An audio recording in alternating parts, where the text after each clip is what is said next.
Good morning, everybody. Glad to have you with us again today. And if you will, go ahead and grab your Bible if you're able and look with me in the 10th chapter of Proverbs. We're going to look today at a section, four Proverbs, four verses that need to be studied together. I don't know if you want to put a little bracket around verses 18, 19, 20, and 21 or not. Some people don't like to write in their Bible, but these are kind of one little package that go together, and they again give us the difference between a person living their life with godly wisdom and someone who is wicked or foolish. And it is how they talk about their those they don't like, their enemies.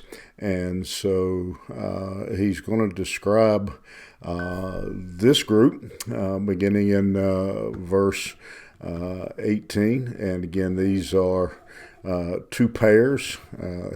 He that hideth he that hideth hatred with lying lips, and he that uttereth a slander is a fool.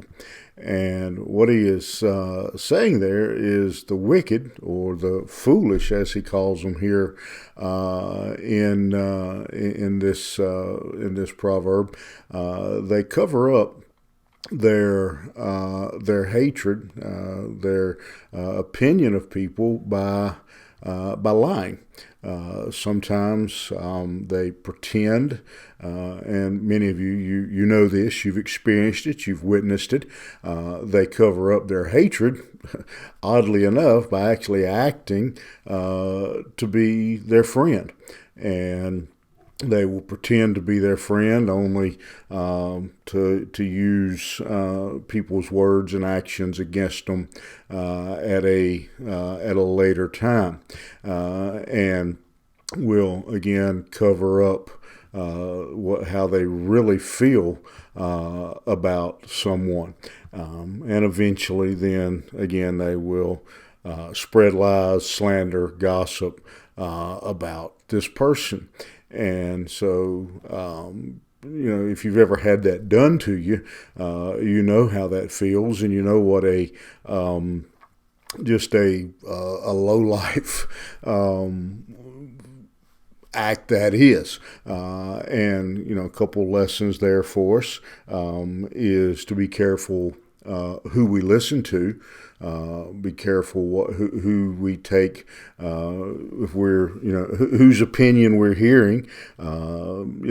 Be careful who we label as friends. Again, don't be surprised if they do stab us in the back. A lot of lessons can be taken from that statement. Verse 19, he says, "In the multitude of words there wanteth not sin, but he that refraineth his lips is wise." And again, this verse goes hand in hand with the previous statement. When he says, "In the multitude of words there wanteth not sin."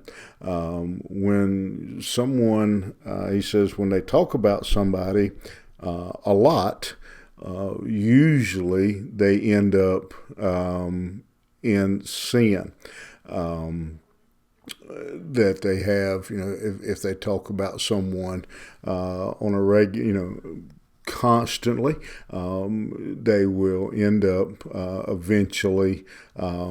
What's in their heart will come out. If they have hatred for that person, he says, "But he that refraineth his lips is wise."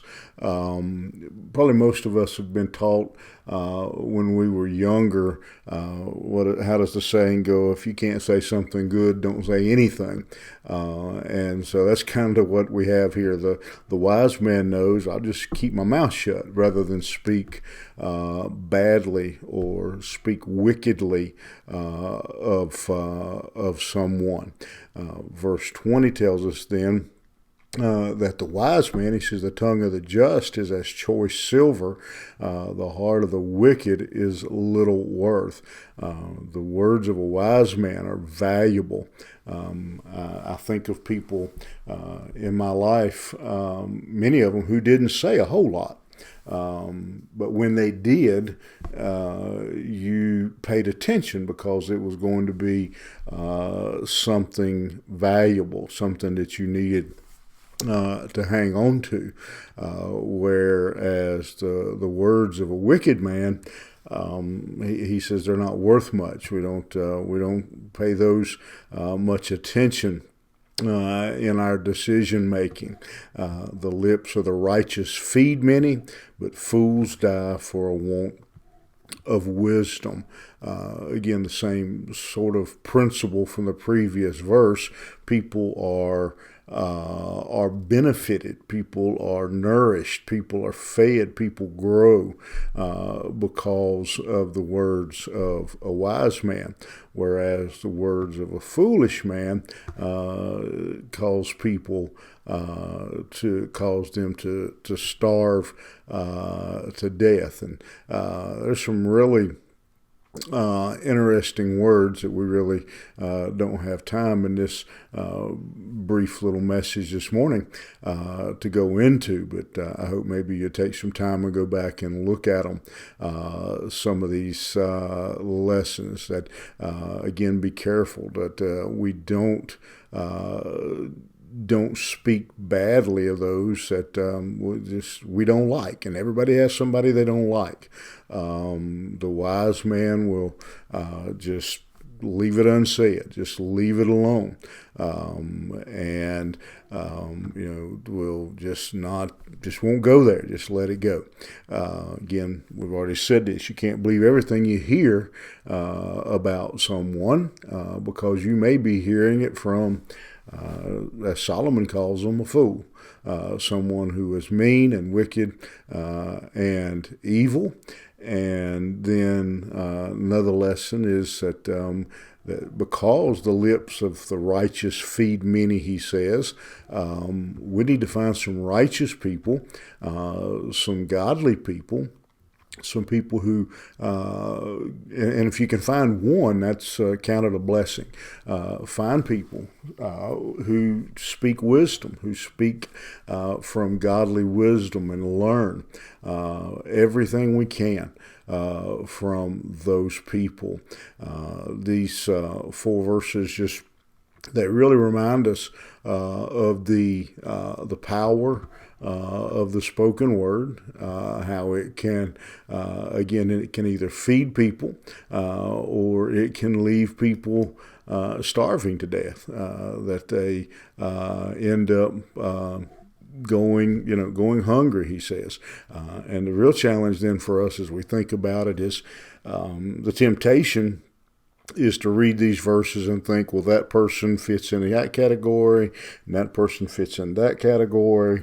This one's wise, this one's foolish. The real challenge for us this morning is to look in the mirror and ask ourselves, which category are we in? Are our words blessing people? Are our words building people up?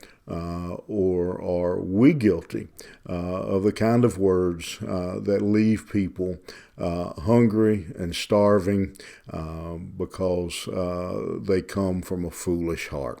A lot to think about, and I hope you'll think about it today. I hope we'll think about it every time we open up our mouth.